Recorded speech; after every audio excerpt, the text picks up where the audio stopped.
Hi, my name is Kiri. I'm part of our inFlow success team, and welcome back to another Ask the inFlow Expert video. Now this one's going to be a little bit special because this is now going to go over a bit of a new feature that's happening with inFlow. So today we're going to focus on allocated picking. So we've made some enhancements with how our picking process works. We know you love how picking already works. You're probably very aware of quantity breakdowns. I'm also going to send a link in the bio. So if you are a little unfamiliar, I want you to go take a look at that video and just understand how inFlow breaks down these products when they are being used across the system, from purchasing to receiving to when they're in stock transfers, all of the above.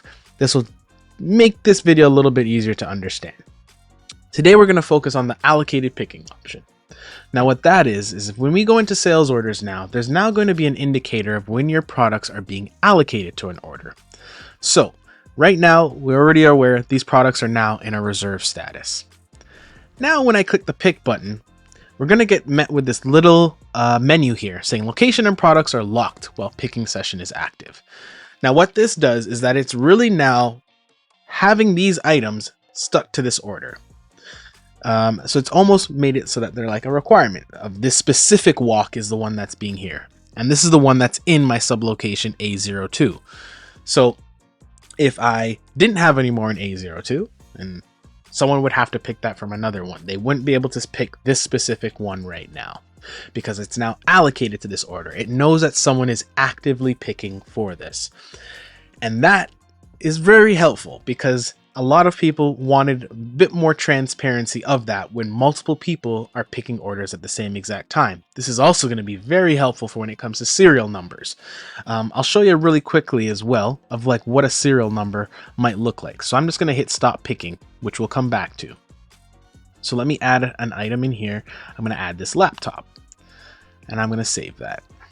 Now, when I go to pick, if I actually go to this item, we can see that the specific serial number has now been allocated. So I know which one to physically actually pick now. And there is a serial number that is being assigned, which is great.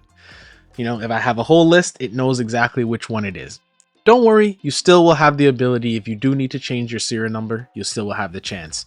In this case here, I only do have this one, which is why you only see this one on the list. But just know if you do have a list, you'll have a much bigger list here that you can actually pick from.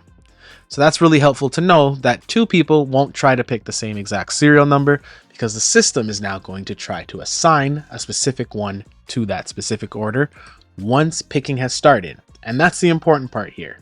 Once picking has been started, as in I've clicked to the pick list, the pick tab, I will get this message.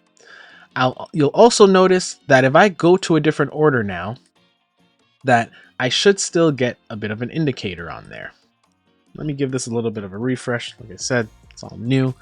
But there we go. There's my little indicator right there, letting me know that there is an open picking session open. And if I was to be looking at this list, I'd be able to get a nice visual cue of all the orders that are currently being picked at this time. I think that's extremely helpful.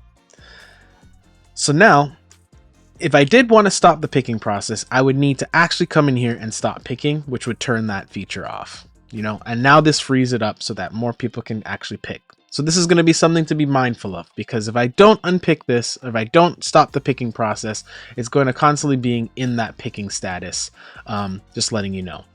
So just keep that aware. And this is a big reason we wanted to make this because it is new and we know we don't want to mess up anything in your workflows, that these are things just to keep in mind. Don't worry, everything else is essentially the same. It will still mark your pick dates. It will still allow you to allocate, the serial number, and then you can go about that whole process. And once it's completed, it's still fulfilled, and all those status changes will happen, just like there. But I'm hoping you found this video helpful. Don't worry, you'll get used to it. And until the next time, there's another Ask the inFlow Expert. I'm Kiri. See you again.